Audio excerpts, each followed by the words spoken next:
if at first you don't succeed, try again, I guess. And in this case, the Indiana Republicans have certainly taken that to heart on their ongoing crusade against transgender Hoosiers. So earlier this year, the Indiana BMV was holding a public comment and public hearing to determine whether or not to completely strip out the option to change gender markers on state IDs in order to comply with Governor Mike Braun's executive order on how the state would only recognize male and female as immutable and blah, blah, blah, blah, blah. We've heard all this shit before by now. You get the picture. So I was there. I've got a video on this channel where I showed me speaking out against it.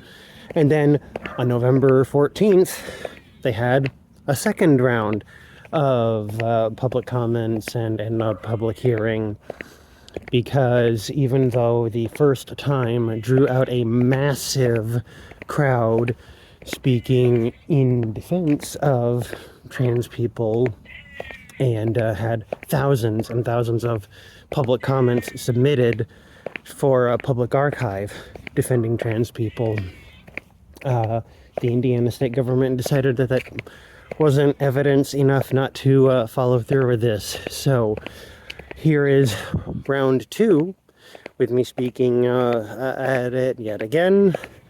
And I will note that same thing happened like last time. Everybody showed up to speak in defense of trans people, almost as though most people actually think this Republican crusade is kind of insane. So, hope you enjoy the following video.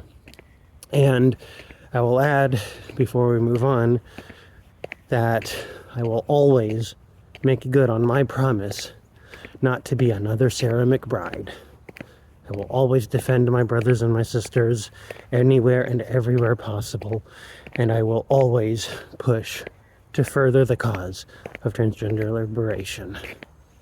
That's a promise I intend to keep. Representing beautiful Bloomington, Indiana.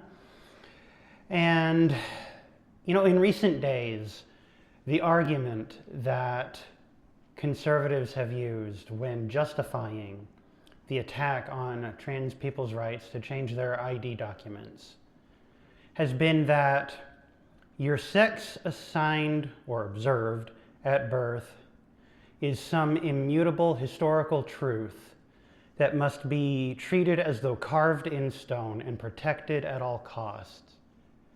This is the argument that State Attorney General Todd Rokita uses when he intervenes in amending birth certificates. It's the argument that the Supreme Court of the United States recently used when they ruled that the president does have the right to suspend gender marker changes on passports. Setting aside the medical fact that sex observed at birth is actually often incorrect, I would agree in most situations that historical truth is paramount to a truthful and functioning society. We must always strive to remember the how and the why and the what of the events and movements and deeds that have shaped our culture and our past. But this argument disregards that this overarching historical truth is built upon another layer of history, the personal history of personhood. This personal history is constantly in motion, and it is informed day in and day out by a never-ending series of experiences, internal and external, that shape and twist and bend the direction and the context of this personal history. Because this is so constantly in motion, you cannot let a government treat this personal history like it is set in stone and to be put on a mountain forevermore. It does not belong to any government. It can only belong to the people who experience it. And in the state of Indiana, we are supposed to be allowed the right to life, liberty, and the pursuit of happiness as the very first legal freedom in our state constitution, Article 1, Section 1.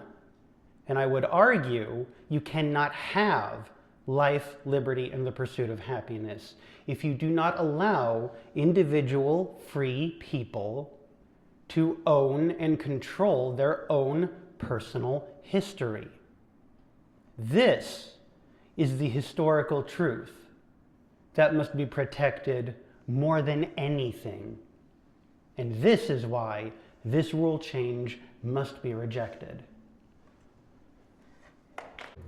It's Friday, November 14th, and I have just finished sitting in on the second hearing for the BMV's proposed rule change to strip away gender marker changes on state IDs. Once again, as the first time, this meeting lasted for almost 3 hours. There were dozens of people packed into a conference room who all spoke out, and not a single person spoke in favor of this rule proposal. Now, one person did raise their hand that they wanted the rule to be changed, and even when specifically invited by counsel to come up and speak, they didn't actually have anything to say. So quite frankly, I don't even think that counts. So once again, here we are, people from all over the state, of every background you can imagine, trans, cis, gay, straight, pastors, lawyers, doctors, all saying, yeah, let's not take this away from trans people because it's kind of stupid. And once again, as with the first time, now we wait and see.